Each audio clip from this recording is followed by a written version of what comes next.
Muito bem, estamos no ar aqui, mais um On The Cast Podcast. Ó, muito obrigado pela sua audiência. Estou muito feliz porque eu sei que cada dia a gente tem crescido aí. Isso é bacana, né?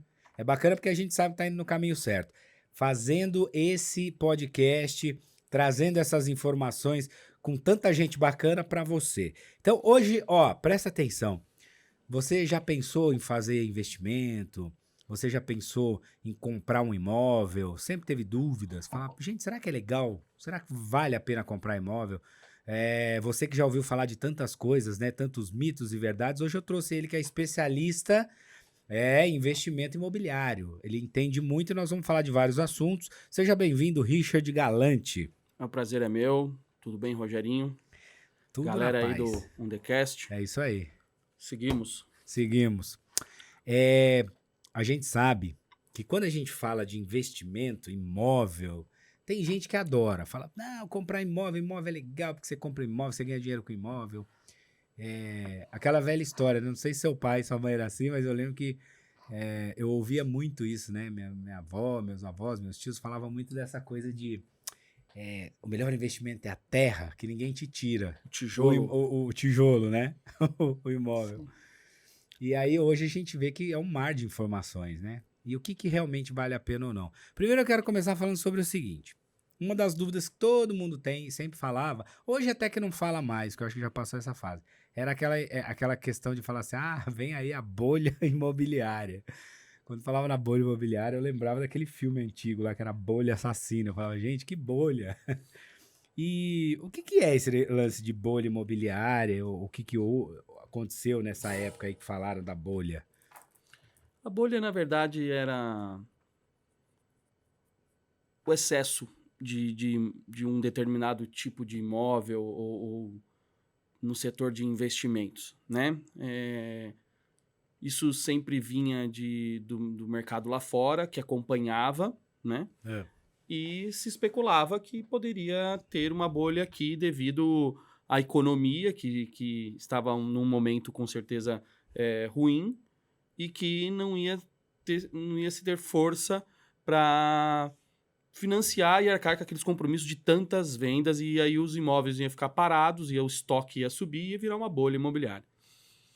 E assim, nunca vi uma bolha desse tamanho aí, como sempre essa narrativa que teve na época. Até acho que essa bolha que nós estamos falando foi na época daquela crise mundial nos Estados Unidos. Todo mundo morria de medo, falava da tal da bolha. Que ia chegar aqui. Não chegou, né? Não chegou. O mercado imobiliário, como você falou, ele é um mercado seguro. Se falando de investimento, é o que tem de mais seguro, como seus avós falavam. O tijolo realmente é algo que te traz segurança nos investimentos. Talvez uma rentabilidade mais conservadora, para um público mais conservador, né? Mas sempre foi um bom negócio. O que é um bom negócio imobiliário? Bom negócio imobiliário é a compra, achar um produto bom, numa excelente localização e num ótimo preço. Então é preço, produto, localização, vezes localização, vezes localização. E taxa de vacância do mercado. Tem que se entender um pouco. Um bom consultor pode dar essa orientação. Entender que é uma boa localização. Do lado de um metrô, né, que tenha mobilidade. Hoje, ainda mais hoje, o público busca mobilidade, né?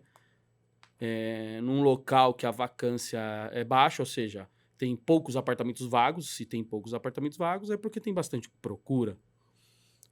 Um bairro que se pague para morar lá, uns que se pague bem para morar lá, né? Os bairros nobres de São Paulo. Falando em São Paulo, e como você falou de bairro nobre, etc., a gente sabe que São Paulo é um mundo, né? São várias cidades dentro de uma cidade, né? Você tem aqui uma coisa assim que não existe em lugar nenhum do mundo. E aí, eu vejo uma coisa, quem é de São Paulo e quem anda em São Paulo, até mesmo quem não é mais que anda aqui, vai entender o que eu tô falando. A gente anda pelas ruas e é impressionante a quantidade de prédio que sobe todo dia. E aí, às vezes eu me pergunto, eu falo, mas tá subindo tudo. Onde vai caber tanta gente? E o que vai virar aquela região quando todos esses prédios estiverem prontos e ocupados? O trânsito aqui já é um problema, né? Sim. E como que faz com isso? Porque tem gente para todos esses imóveis que estão subindo em São Paulo? Tem, claro que tem. A maior fatia da população não tem casa própria, né? Nós somos um país de terceiro mundo, né? É privilégio para poucos ter uma casa própria, poder trocar o imóvel. Então, sempre está nascendo pessoas, formando-se famílias e a Tá. demanda sempre existe. E São Paulo realmente é um canteiro a céu aberto, né? É. Todo lugar tem. E tem sim, tem cliente para tudo isso. O mercado vem muito aquecido. Uma curiosidade como todo mundo pensou que na pandemia, né, como tudo declinou, tudo parou de se consumir, a não ser comida, né? É. Que como comemos nessa pandemia, É verdade. o mercado imobiliário continuou firme e forte. Segurou o PIB, não teve restrições, né? Continuou a todo vapor. E teve um dos maiores crescimentos de vendas dos últimos 30 anos aí. O mercado imobiliário, ele bombou na pandemia. Até o janeiro desse ano, recordes atrás de recordes, as construtoras bateram em vendas. Então, tem cliente para todo mundo sim, né? Depende da necessidade. Tem vários tipos de necessidade, né? Tem a moradia, né? E o investimento. O investimento vem crescendo muito nesses apartamentos compactos que traz um retorno. Então, assim, o conservador, nós estávamos com uma Selic, tudo acompanha a Selic, né? Tudo acompanha o mercado financeiro, as taxas de juros, etc. O investidor, hoje, como a Selic está lá em cima, ele já está conseguindo uma taxa de juros um pouco maior. Então, o retorno do investimento dele está equiparando. Mas nos últimos anos, a pandemia, os juros caíram lá embaixo, a Selic caiu agressivamente, né? Uma das maiores baixas de taxas de todos os tempos. Isso fez com que pessoas que tinham financiamentos, eles renegociaram, né? Porque negociaram a 11%, a 13% que veio antes da pandemia, para uma taxa de 6, 7, metade. Ou seja, isso é muito significativo. E não compensava deixar o dinheiro parado. Então, o mercado imobiliário subiu, porque eu com uma boa compra e uma boa locação, eu tinha uma rentabilidade segura. E é isso, sempre vai ser a questão de oportunidade. Cliente sempre vai ter para todos os tipos de negócio no ramo imobiliário. Quando a pessoa... O sonho, eu acho que de todo, né? O brasileiro tem muito isso. Como você falou, a maioria não tem um imóvel próprio. Seja uma casa, um apartamento, enfim. Existe diferença, por exemplo, se eu vou comprar para morar, ok, é uma questão de gosto, né? Ah, eu quero morar numa casa, vou comprar uma casa, quero morar num apartamento. Para investimento, existe diferença? Se você fala assim, vou investir meu dinheiro no imóvel comercial ou no imóvel residencial, ou numa casa, existe a diferença ou não? Sim, é totalmente oposto, né? Moradia, você vai buscar aquilo que é a sua necessidade de vida, Tá. né? O que vai focar um cliente que busca moradia? Produto, que ele seja uma planta que atenda a família dele, dormitório, lazer, qualidade construtiva e localização. Mas como o foco é moradia, então ele está aberto a negociar um local diferente daquele que ele gostaria, porque se o preço e o bolso dele não alcançar. Agora, o investidor, ele já procura, ele fala de números, ele vai buscar dentro do mercado aquilo que traz a maior rentabilidade. Se fala muito no preço de metro quadrado, né? Custo do metro quadrado. Então, eles já analisam qual é o metro quadrado, porque ele já sabe quanto que vai ter de retorno e quanto que ele vai pagar. Então, a diferença está basicamente nisso. O residencial, ele vai buscar a moradia. Então, ele está focado num produto, na comodidade, na qualidade de vida. E o investidor, ele não está preocupado com o bairro. Ele está preocupado onde que tem aqui a melhor oportunidade. Ele vai. Então, a diferença está nisso. Tá. Não importa para ele o bairro, importa onde vai ter o melhor retorno. Sim. Se falar só, é lá em tal lugar que o retorno tá lá, ele vai investir lá. Se ele tiver certeza de um bom retorno, ele vai investir lá. Se ele tiver certeza. Aí, como eu tava falando, eu acabei perguntando outra coisa. Mas assim, o sonho de todo brasileiro é ter um imóvel, ter uma casa própria, ter um apartamento, enfim.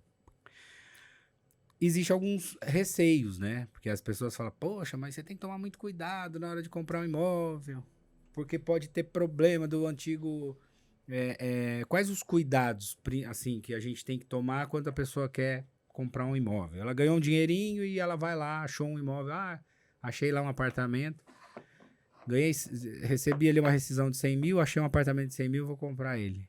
Qual é o caminho? O caminho, sim, se ele for comprar algo pronto, ele tem que procurar um advogado que vai auxiliar, né? Tem que investigar muito a vida do proprietário, né, dono daquele imóvel, dívidas trabalhistas, qualquer tipo de ações. Então tem que se fazer uma pesquisa, né? Estando tudo ok, ele pode fazer uma compra segura. Tá. Não tem muito segredo nisso. Se ele for comprar na planta, a planta ele tem o respaldo da construtora. Investigar, olhar a construtora, olhar o histórico da construtora, né? Pesquisar a qualidade construtiva dessa construtora, o que ela oferece, o que ela promete, o que ela entrega. Então, assim, uma construtora renomada, eu sempre indico para os meus clientes procurar uma construtora renomada. Por mais, alguma coisa vai sair do caminho quando tiver forças maiores, que não é o normal, né? Que vai ser uma exceção que pode acontecer, um atraso de obra, alguma coisa, tá dentro, inclusive, do contrato permitido um atraso de 6 meses, né? Sem multa, devido ao mercado aceitar isso, porque pode, com certeza, acontecer uma eventualidade na obra e atrasar, tá dentro Tá. de um prazo. Quer dizer que, por exemplo, se eu comprei um apartamento na planta, e geralmente quando você compra na planta, ele já tem um prazo determinado ali para entrega desse imóvel, né? Comprei hoje, lançou, ele vai me entregar daqui 2 anos e meio, um exemplo. Então quer dizer que no contrato, ainda assim, ele tem o direito, a construtora pode atrasar 6 meses que não existe multa. Sem ônus, isso, sem multa. Isso aí é lei. Tá. Isso aí não tem como fugir disso. Agora, a partir dos 6 meses, já começa-se a ter multa, a ter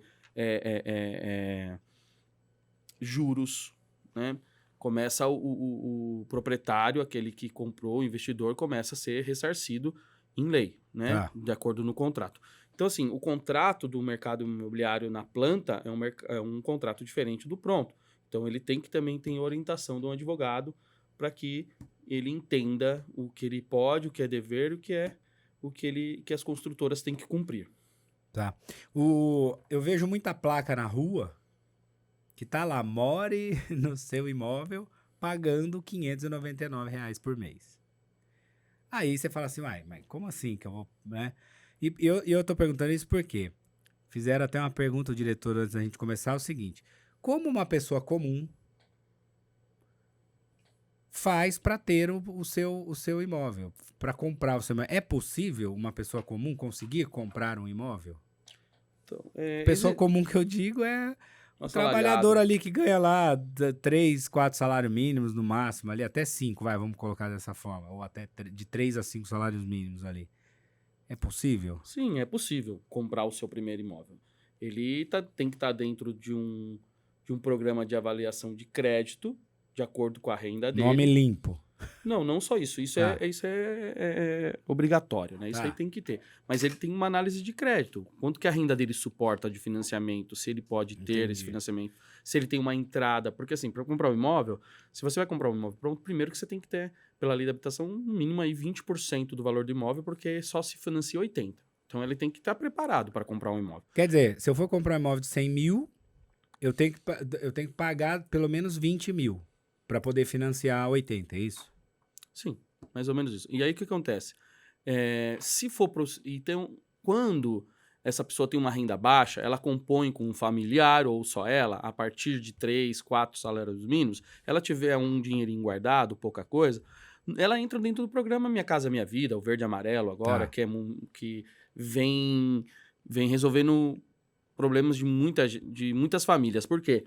Hoje você tem um Minha Casa Minha Vida, um verde e amarelo, uma casa verde e amarelo, dentro dos melhores bairros, como há 10 anos atrás, 5 anos atrás não tinha, era sempre nos extremos dos bairros, né? Tá, na hoje periferia. Hoje você tem bem localizado, você tem no centro de São Paulo, você tem na Vila Olímpia, em Pinheiros, ele chegou em todos os bairros. É mesmo? Ele chega com um tamanho menor, porque ele tem um valor máximo que se pode cobrar por esse sistema, Ok. porque ele tem que caber dentro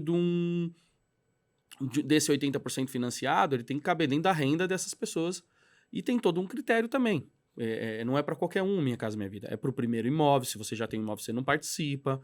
Tá dentro de uma renda. Você não pode ganhar mais do que 5 salários mínimos que você não entra nessa classificação. Então, assim, quem tem renda baixa se enquadra nesse produto e consegue comprar. Geralmente consegue comprar com FGTS, não precisa nem ter dinheiro de entrada. Então, assim, ele tem que procurar que ele consegue sim. Agora, mais de 10 salários mínimos, ele pode comprar na planta, fazer investimento, dar uma entrada pequena, parcelas pequenas, aí ele revende, compra outro, compra 2 e vai fazendo mercado imobiliário. O que é o mercado imobiliário? Ele compra um bom preço na planta e quando tiver de entregar, ele revende. Ou então, um dos grandes negócios do mercado imobiliário, na minha opinião, e que a gente pratica muito, e eu dou consultoria a respeito disso, é o investimento de você pagar os 35% durante o período de obra e os 65% é pago pela própria locação e ainda sobra uma boa grana. Então, assim, mas isso depende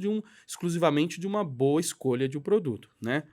Então, assim, hoje você consegue produtos, estúdios, apartamentos compactos do lado do metrô, dentro de um perímetro muito procurado, apartamentos de 350 mil, 300 mil, você paga 35, ou seja, você paga em 2 anos e meio, você paga apenas 130 mil, 16 mil de entrada, R$ 800 por mês, você paga 130 mil até entrega, sobra 240 para financiamento, financiamento vai dar 2.400, 2.000, hoje com a Selic aí vai dar 2.500 de parcela, ele consegue locar por diárias através do Airbnb e Booking, onde uma empresa cuida de todo esse movimento, né?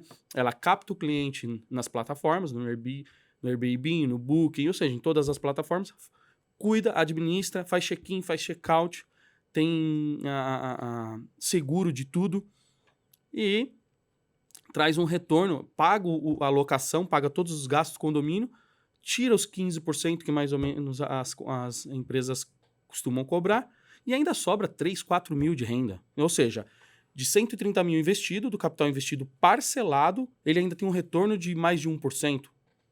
O mercado imobiliário, ele trabalha com 0,50, 0,60, 0,70 de rentabilidade, né? Porque é conservador, mas é uma coisa assim mais segura, né? Quem não gosta de trabalhar com risco, de retorno de risco, imóvel sempre existiu. Mas essa modalidade de locação por diária, ou até mesmo se você conseguir uma boa negociação, pagando à vista, ou em outros casos, você está até para locações de longo prazo, você ainda consegue uma rentabilidade próxima de 1%. Mas esse segredo de pagar 130%, pagar 35% e os 65% ou 70% do imóvel ser pago pela própria locação, deixando o dinheiro trabalhar para você, é um dos grandes negócios do mercado imobiliário hoje. Quando a gente vê essa placa do More por 599 por mês, na verdade não é More por 599 por mês, porque isso é o valor de uma parcela, mas existe outras coisas no meio dessa parcela, né? Exatamente. Então, hoje, por exemplo, vamos supor que eu falo assim, poxa, eu quero comprar um imóvel ali na planta. E ele vai custar R$200 mil. Vamos fazer só para ter uma conta, né, tal. Então, R$200 mil. Quando se compra o imóvel na planta, durante esse período de obra, você tem que pagar 30% disso. Sim. Correto? Tá. Então, 30% disso seria R$60 mil, correto? Correto. Então, ao longo desses 2 anos e meio ou 3 anos, que é o tempo que vai concluir essa obra, eu tenho que pagar R$60 mil. Aí é que está esse negócio. Existe um fluxo que você monta durante esses 3 anos desses R$60 mil. É aí que está essa parcela de 599. Correto. Só que, fora ela, tem as outras parcelas. Esses 35% ele é dividido em 2 anos e meio, entre entrada parcelada, mensais, anuais e parcela de chaves, quando entrega, onde tem uma fatia maior. Então, esse fluxo, existe uma tabela padrão, porém, o cliente, ele faz a proposta dele, ó. Eu quero pagar esses 35%, mas de outra forma. Aí é uma análise de proposta e Se as construtoras sempre estão dispostas a Por exemplo, negociar. se eu chegar e falar, eu quero divide os 60 mil por 36, que são 3 anos, eu pago as 36 iguais ali. Ou não? Isso. Tá. Ou faz uma entrada, paga as Ou intermediárias. é proposta. Tá.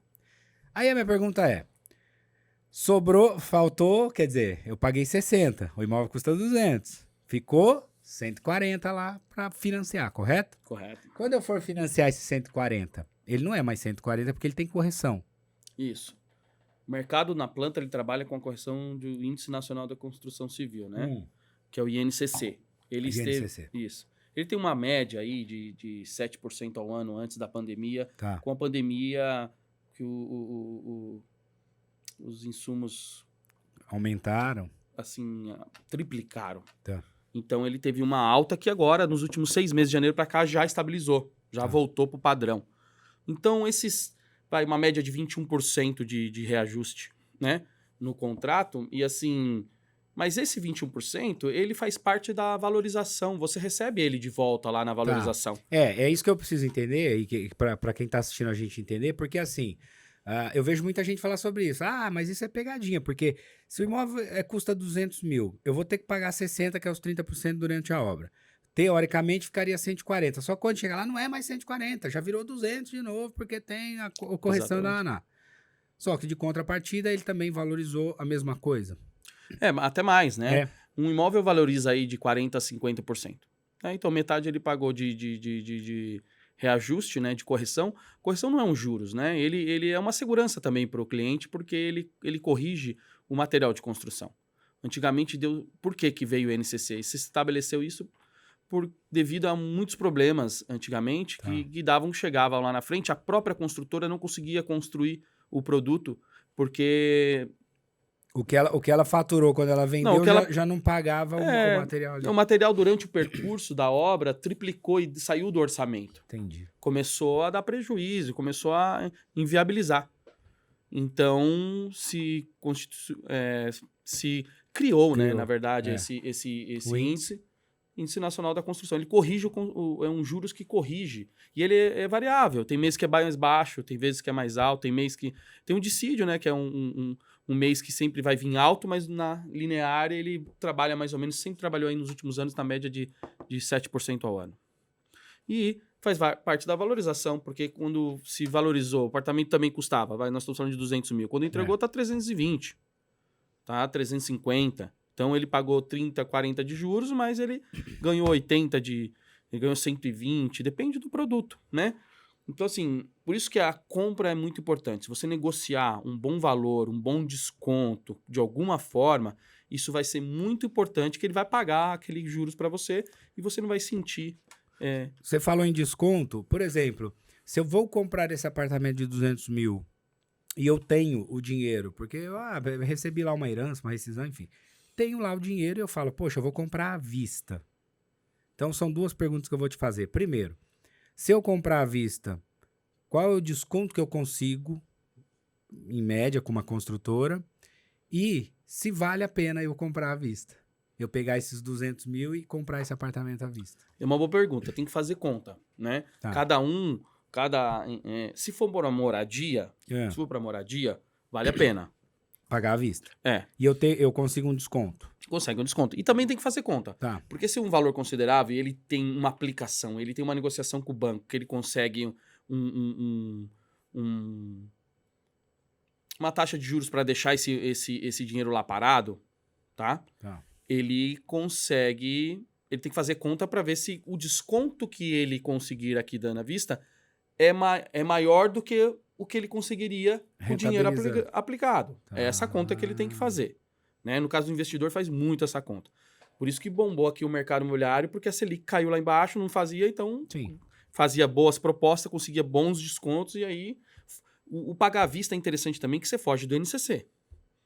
Você não tem essa correção. Você não tem aquela correção, porque o INCC corrige as parcelas. Quando pagou à vista, também. Não existe parcelas. Então, mesmo durante esse período que eu estou pagando da obra, ele corrige a parcela? Então, o INCC ele corrige as parcelas até a entrega. E o saldo. Tudo ele corrige as parcelas até a entrega e o que e o fica saldo depois. para financiamento. Tá, então, se ele conseguiu pagar à vista, ele já foge disso. Então, tudo ele tem que fazer conta. Mas, assim, uma boa negociação à vista, sempre você consegue bons negócios. Tá. Isso é certeza. Então, quer dizer, principalmente se for para eu morar, vale a pena eu pagar à vista, ter um desconto e pagar à vista. Sim. No caso do investidor, não vou morar, eu quero comprar para investir. Porque tem isso também, né? Eu sempre tive essa dúvida, as pessoas falam, investimento, imóvel é bom, você compra ali. E eu já ouvi uma história, é o seguinte, o cara fala assim, quanto você tem para investir? Eu tenho 300 mil, aí eu quero comprar um apartamento que custa 300 mil. Até aí, custa 300, eu tenho 300, eu quero ir lá comprar à vista e ter um desconto e já pagar, porque eu já quero ter aquilo para depois fazer dinheiro com aquilo. E aí, eu já ouvi algumas histórias que o cara fala, não é vantagem. Seria vantagem você pegar os 300 mil, dividir em 2 de 150 e comprar 2 de 150. E aí eu falo, gente, tá, mas vou comprar 2 de 150, eu vou ficar com 2 dívidas, teoricamente. Isso é um bom negócio ou não é um bom negócio? Eu acredito que seja um bom negócio, depende da pessoa. Tá. Se você está fazendo o seu primeiro investimento, eu acredito que você tem que ser mais cauteloso. Conservador. Mais conservador. Compra um. Compra um. Né? Assim, depende da tua renda, da sua estabilidade, se você é assalariado, se você é empresário, se você tem... Tudo depende. Então, assim, você tem que analisar a sua vida. Pô, eu sou assalariado, eu tenho um bom emprego hoje, estou estabilizado, ganho 20 mil por mês, 15 mil por mês, eu quero investir no primeiro imóvel. Compra o primeiro imóvel, né? Entenda, procura aprender daquilo, né? A ansiedade, ela é propulsora das maiores quedas, né? Então, eu acho que ele tem que ser bem orientado, fazer contas, fazer muitas contas, entender o que é melhor para ele. Se você já está estabilizado, tem grana, tem um saldo no banco, está calçado, é legal você comprar 2 em vez de um. Eu sou uma pessoa que penso não tão conservador, perdão. Eu não sou, porque assim, Você é mais ousado. Eu falo isso para os meus clientes, inclusive. Eu comento. Isso eu aprendi com um médico, um neurocirurgião, cliente meu, um amigo também, que ele já investe, ele tem mais de 20 imóveis. Ele sempre compra alguma coisa e eu aprendi com ele agora, esse ano ainda. Ele foi comprar, ele falou, Richard, você conhece meu IR? Você sabe se você quiser? Eu falei, mas doutor, comprar vista um e outro. Ele falou, não, eu vou comprar 4 a prazo. Aí, aqui numa região que ele domina, né? E ele falou, não, porque assim, aqui eu confio na questão da locação pagar o financiamento. O que ele está buscando? Por isso que depende de cada um. O que ele está buscando? Aumentar o patrimônio para fazer uma renda quando ele parar. Quando ele parar com o negócio, então, ele tem aquele dinheiro todo mês ali das locações. Correto. E como ele tem um capital de giro, um bom capital de giro, permite ele pagar parcelas que ele não sente. Agora, assim, quantos % da minha renda um investimento vai tomar? Se vai tomar pouco, você pode fazer 2, 3. Se você vai tomar muito, você tem que ser mais conservador. E a própria financiamento, a própria análise de crédito vai mostrar isso. Mas por quê? Que isso também permite, sabe o quê? Eu chego lá na frente, eu revendo se eu conseguir um bom negócio de revenda, por isso que a compra é muito importante, eu repito. Lá na frente eu revendo com o que eu arrecadei de valorização e mais o que eu paguei, que eu tenho de retorno, eu quito o outro. Entendi. Né? Então, assim, eu posso revender, eu posso locar, então, assim, Você tem algumas opções. Isso. Agora, ó, chegou uma pergunta aqui que diz o seguinte, tem vários cortes, né, porque hoje a gente vê muito os cortes, né, no Instagram, nas redes sociais, de vários profissionais falando sobre diversos assuntos. E tem vários cortes de investidores que diz que não vale a pena ter um imóvel. Por exemplo, o cara tem 1 milhão, vale a pena deixar o dinheiro rendendo, aplicado, e morar de aluguel em um imóvel de 1 milhão. Isso é verdade? Sim. Eu sou a favor disso, como eu te falei. Eu não coloco o meu dinheiro em imóvel. Só quando eu tiver uma quantidade suficiente para comprar um imóvel e ainda ter uma grana para continuar fazendo negócio. Porque você parar... Se assim, o que eu entendo? Eu vou comprar um imóvel de 1 milhão. Tá. Né? Eu vou financiá-lo. Né? um casal aí de classe média, compra um Um imóvel, apartamento ele custa 1 milhão. ele quer tem morar- 300 mil na conta, ele vai Tá. financiar 700 mil, isso aí vai dar 7 mil de parcela, ele e a esposa paga tranquilo, 700 mil. Só que ele vai ficar com uma dívida de 30 anos, 30, é. né? E 300 mil que foi. Assim, com 1 milhão, eu moro bem melhor que esse apartamento que eu comprei com uma locação de 10 mil. E esse 1 milhão, Tá você lá. compra faz vários movimentos, por isso você tem que entender. Isso aí é para quem tem opções e domina algumas modalidades que tragam retorno desse dinheiro, né? Ou o mercado financeiro, ou o mercado imobiliário de compra e venda, leilões de imóveis é um modelo de negócio que está muito em alta, inclusive está até ficando um pouco saturado porque se tornou assim um grande negócio. Hoje você arremata um imóvel por 60% do valor. Então, falando em leilão, já que você entrou nesse assunto. Bom, só para fechar outro assunto, pelo que eu entendi, então, vale a pena você investir em imóvel de pequeno, com Sim. valor curto, para você ter aquele rendimento, mas se você vai morar, em vez de você comprar um imóvel de 1 milhão, você investe o dinheiro e Isso. aluga, Tem muita gente que faz isso.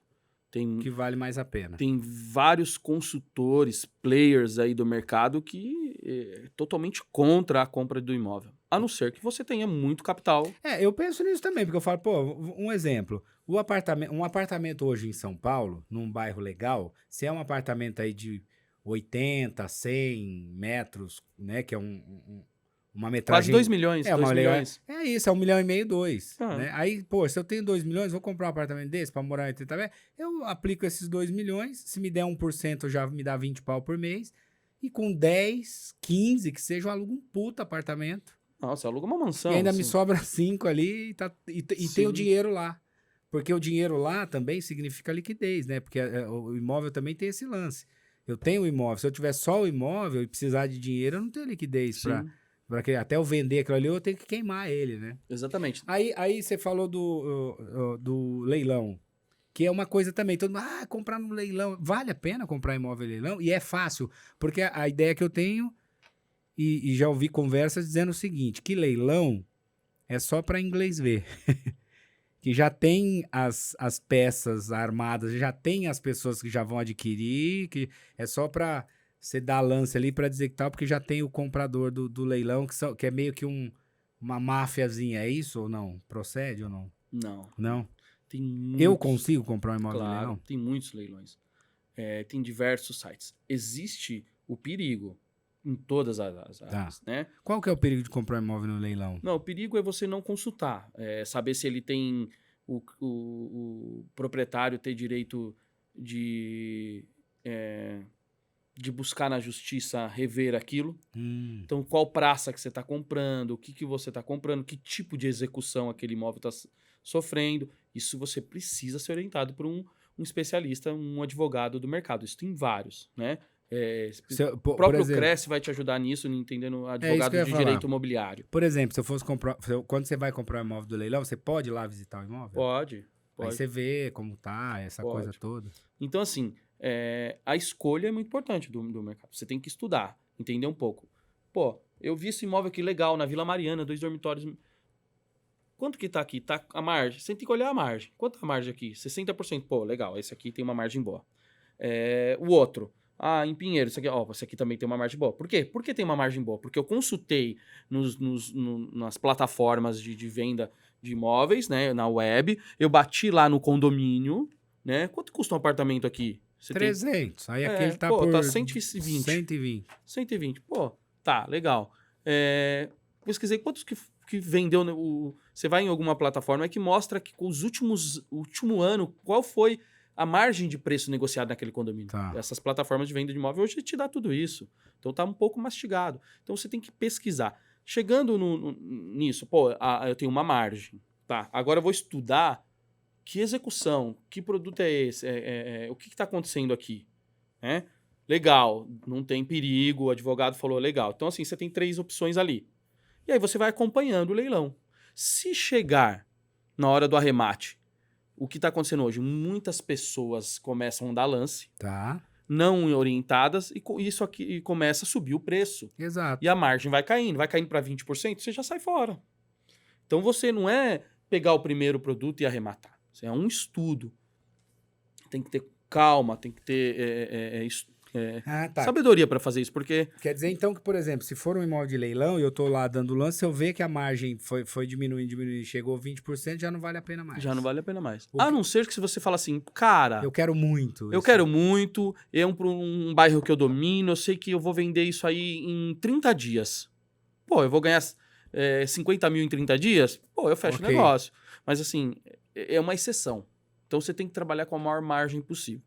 Porque assim, qual que é o ideal de um leilão? Você arrematar e você trocar ele, revendê-lo em até 3, 4 meses, no máximo 6. Então isso te permite fazer 2 negociações por ano. Pô, se você tem aí uma margem de 150 mil que você ganha em cima de um imóvel, de imóvel barato. Por que você pode começar hoje com um imóvel, um imóvel de periferia, que vende bem, num bairro legal ali, 2 dormitórios, com varandinha, que custa 350, você vai arrematar por 150. Aí advogado tal, você vai 200, você vai ter uma margem de 150 mil. 2 negociações dessa por ano, você vai fazer 300 mil de lucro. Sim. Tá? 300 mil de lucro. É uma boa grana. E isso nós estamos falando para quem quer comprar do leilão para negociar. Tem gente que quer comprar para ela mesmo, para morar, que vale a pena também. Muito a pena, então. Agora vou fazer uma pergunta aqui que eu vou te falar, cara. Eu ouço muito, mas muita gente, muita assim, de verdade, hoje, né? Reclamando do mercado imobiliário, mas não do mercado, reclamando do representante do mercado imobiliário, que são os corretores. Muita gente reclama.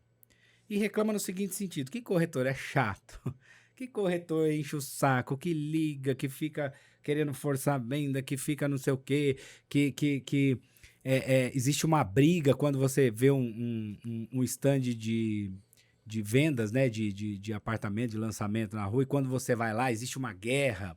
E aí existe essa coisa que a pessoa fala, eu nem vou em stand, porque você chega lá, é uma briga, um corretor com o outro, porque tem a coisa lá de ordem de atendimento, enfim. Por que isso acontece? Eu tô te perguntando que você é um cara da área, não sei se você já ouviu isso ou não. Sim, eu tenho... Né? Se algum cliente já falou ou não, mas que as pessoas meio que tem uma coisa assim, quando falam, aí tem que ser com corretor, nem.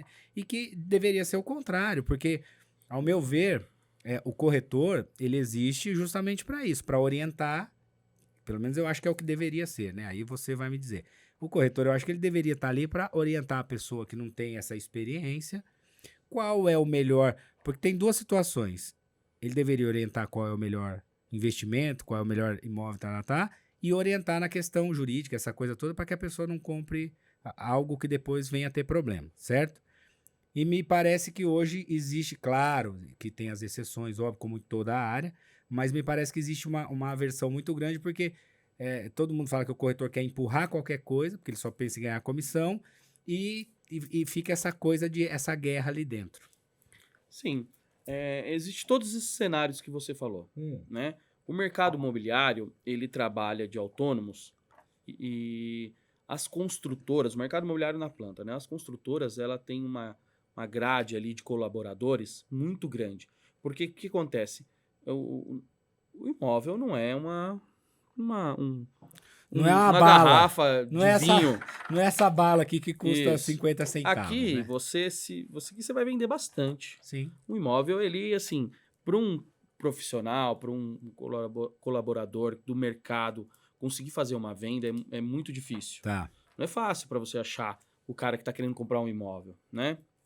O que acontece? Ele é obrigado, é um mercado de muita oferta. Ele tem que ofertar muito. Ele tem que ele busca esse cliente de algumas formas, que é um padrão do mercado pela internet, que agora de um tempo para cá, né, que vem sendo a forma mais A ferramenta mais eficaz, usada, né, né? devido ao mercado de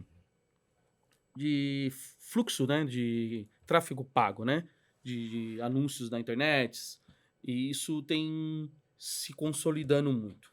Apesar que também começou a virar uma alta demanda de pessoas desqualificadas para fazer esse tipo. Porque quem faz tráfego pago de bala, ele não vai entender que é um tráfego pago de mercado imobiliário. Então, assim, o produto, a forma que eu vendo isso aqui, talvez não funcione para isso. Então, assim, É conclusão. específico, né? Isso vai tirar um pouco essa chatice dos corretores de ficar incomodando, né? Porque, assim, o mercado que oferta muito, né? E ele, por quê? Se eu receber hoje uma ligação educada, esclarecedora, de uma oferta plausível, vai me interessar. Agora, se eu não estou procurando, aí eu vou falar no final assim, eu não me interessa. Agora, quando não me interessa e muita gente fica me ligando, pô, já começa a Já incomodar. começa, porque primeiro que já não interessa. É. Segundo que E quando interessa, já é também cansativo. cansativo. Cansativo. O que acontece? O mercado imobiliário, eu acho que assim, para o público que está nos vendo, se você tenha um consultor imobiliário de sua confiança que é devidamente cadastrado, no Cresce, busque informações desse corretor, né, dentro da empresa, liga na empresa, pergunta quem é esse consultor, o tempo que ele tem de mercado, bate um papo, entenda o profissional que está lá do seu lado, né?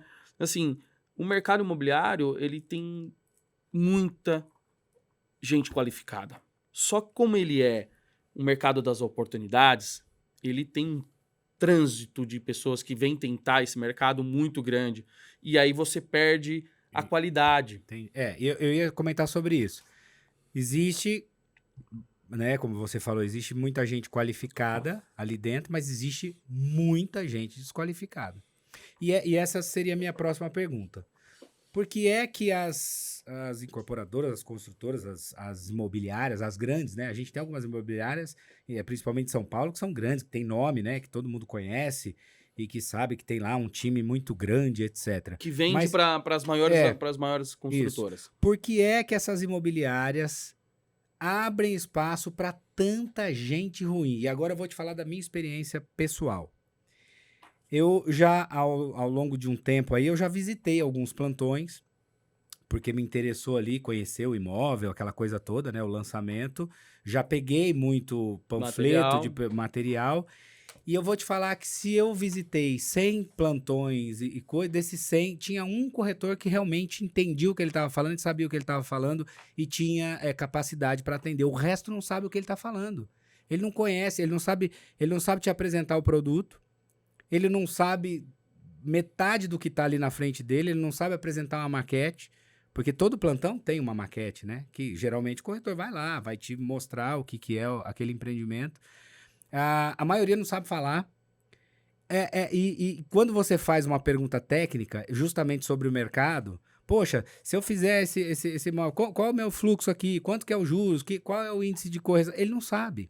Então, por que é que essas empresas permitem e abrem a porta para tanta gente desqualificada? Isso não é ruim, porque, ao meu ver, isso queima o filme. Porque aí é aí que acontece isso. O cliente ele não quer mais ser atendido, ele não quer saber porque ele foi atendido por 10 corretores desqualificados, que não sabem o que está fazendo ali. Sim. Tem esse problema no mercado, né? Devido porque o mercado na planta, ele precisa de um grande número massivo de ofertantes. E aí você não tem tantas pessoas assim que... E por que ele precisa de tanta gente ofertando? Para poder vender.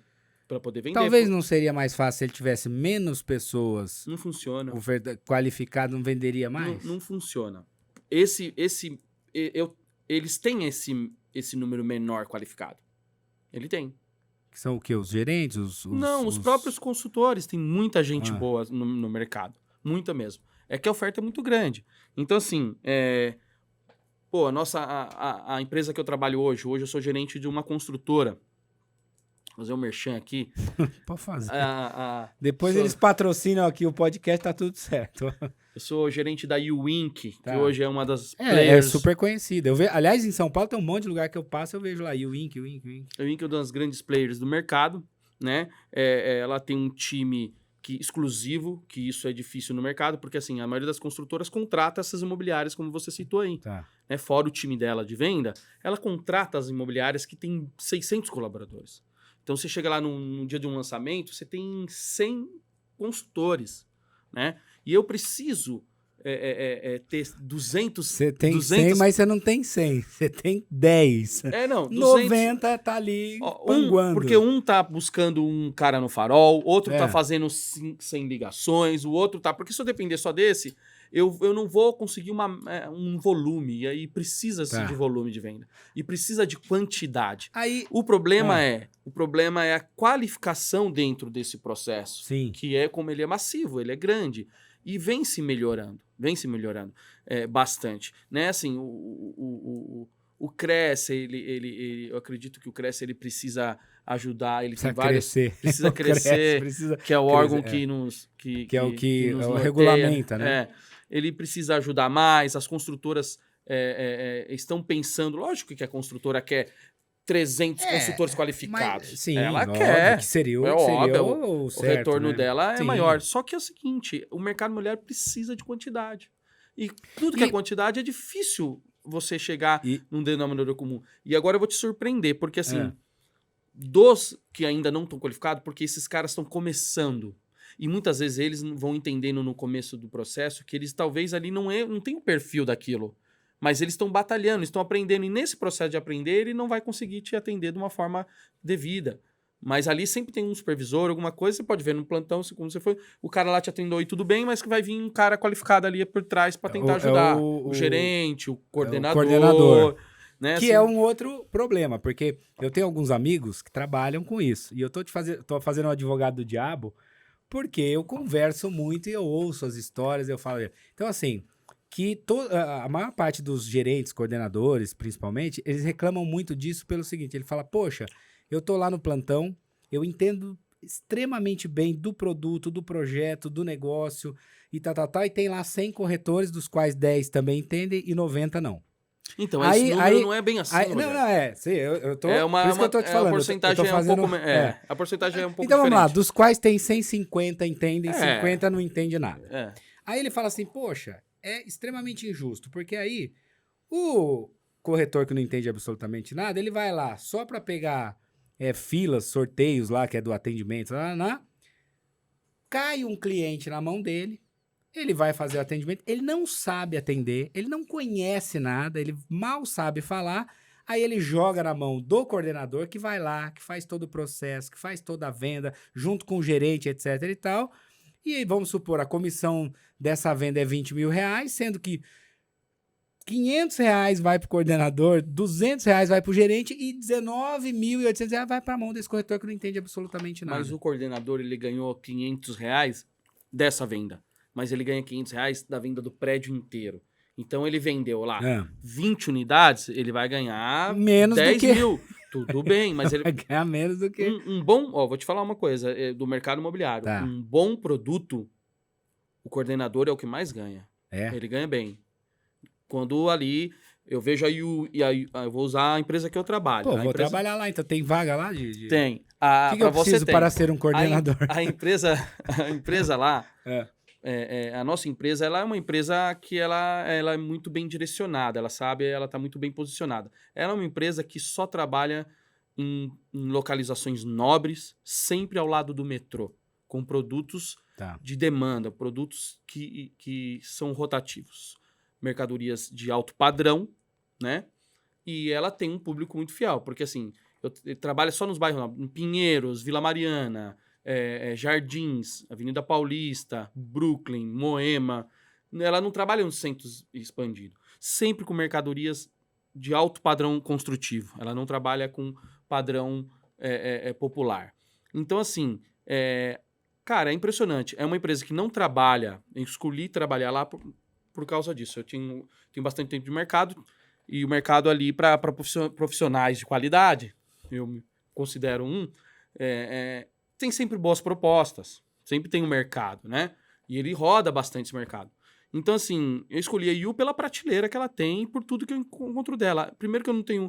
eu sou uma equipe exclusiva de venda, não precisa do mercado, e sempre bate metas. O que é bater meta? Pô, eu vou vender aqui, tenho 200 unidades. Eu vendo 160 no lançamento, no sábado. Na maioria dos produtos. O coordenador, ele ganha grana. Por quê? Ele vendeu 160 unidades, 100 unidades. Agora põe 100 vezes 500. ele põe 100, 200, 300 pau no bolso. É um mercado que... Mas para que ele tá ali, em coordenação, hoje é um cargo estratégico. Tem que ser realmente um cara de qualidade e com experiência.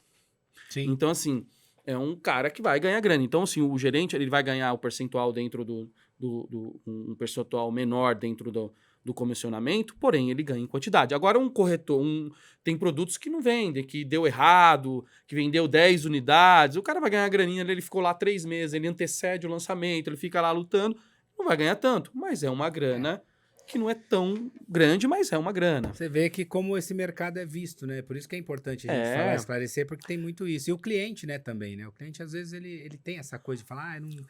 Por isso, talvez, hoje também, a internet, ela tem a possibilidade, como você falou, de ter esse fluxo maior das De trocar pessoas. isso. Porque aí a pessoa, ela não tem um corretor, ela tá aqui, ela tá vendo, ela já buscou, ela já entendeu. E ela não vai ser incomodada, ela vai lá buscar. Ela vai buscar o Ela vai negócio. falar, pô, eu quero ver. Então, alguém vai me atender. Então, é um mercado. A internet mudou muito o mundo em vários caminhos, em vários ramos, e vem mudando o mercado imobiliário. A internet é uma tendência. Já é uma realidade. Bacana. Tá vendo, então? E é bom pra você entender. Eu tenho certeza que meu amigo que me reclama sempre disso, porque trabalha com isso há algum tempo, ele reclama. Agora você já entendeu como é que funciona, meu querido. Vou mandar um abraço para ele, o Kowalski. Trabalha com imóveis já há muito tempo, bacana demais. Grande cara do mercado. É isso aí. Richard, quero te agradecer, cara. Foi muito bacana esse papo. Você sabe uma coisa que a gente conversando aqui, que eu acho que essas incorporadoras, deveriam fazer também? Porque hoje eu sinto falta disso no mercado. Eu vejo que tem muito lançamento, né? Tem muito prédio subindo, tem muito produto, como você falou, às vezes bacana para investir, ou bacana para quem está buscando um imóvel para morar, ou seja lá como for. E eu vejo que ainda só existe informação, o panfletinho, o negocinho. Poxa, tinha que ter uma informação como essa que você trouxe aqui, ou um podcast, ou alguma coisa relacionada, para eles poderem falar, explorar mais esse produto, ou esse lançamento, ou esse mercado, para que as pessoas pudessem ter esse material para entender melhor e falar, poxa, bacana, gostei disso aqui, entendi melhor, vi os prós, vi os contras, sabe? Sanar as dúvidas. Exatamente, né? Eu acho que isso traria um retorno muito bacana, de se pensar. É de se pensar. Voltaremos aí, vamos pensar em algo, com certeza, porque assim, aqui a gente só passou por cima de algumas situações. Sim, a gente está falando sobre um assunto que tem que ter uma profundidade muito grande. Tem uma profundidade né? nesse A gente fala de imóvel, de investimento, é uma profundidade grande. Que eu acho bacana. Eu acho que, por exemplo, você é um cara esclarecido, que entende do negócio. É um cara que deveria estar fazendo uma comunicação em relação a isso, ou através de um podcast ou tal, para trazer isso especificamente, sabe? De cada coisa. Fica essa ideia aí, ó. Fica a dica. Né? Fica a dica aí para... É verdade, então, cara, sim, né? a gente hoje, pensa nisso sim. A gente sabe que hoje isso é fundamental e faz toda a diferença, né? Quero te agradecer. Quem quiser contatar você, qual que é o seu Instagram, É Instagram? Instagram, richardbroker.yu, @ né? richardbroker.yu. Você vai me encontrar Broker, lá. Broker é o quê? Corretor? Corretor. Olha, é gringo o negócio. Richard Broker, não é o sobrenome, é porque é o corretor. .yu. Isso. Yu é de você em inglês, né? Isso. É da própria construtora, que hoje eu faço parte da gerência da empresa. Que legal. E tem telefone também, quem quiser. Pode falar. 11 94739 9821. Quiser uma consultoria aí para investimentos, produtos rentáveis e localizações que não erram, tá? A gente tem uma análise de gráfico de retorno, ou seja, garantias do negócio. Não é apenas Bacana. Cara, obrigado pela sua presença, pelos esclarecimentos. Eu que agradeço. E espero que você tenha gostado aí, esclarecido suas dúvidas também. Quem tiver mais dúvidas, pode mandar também, gente, aí nos comentários, que depois, na medida do possível, a gente responde lá, tá bom? Ó, semana que vem estamos de volta aqui com o The Cast ao vivo. Nem sempre ao vivo, mas estaremos de volta com mais uma entrevista muito bacana.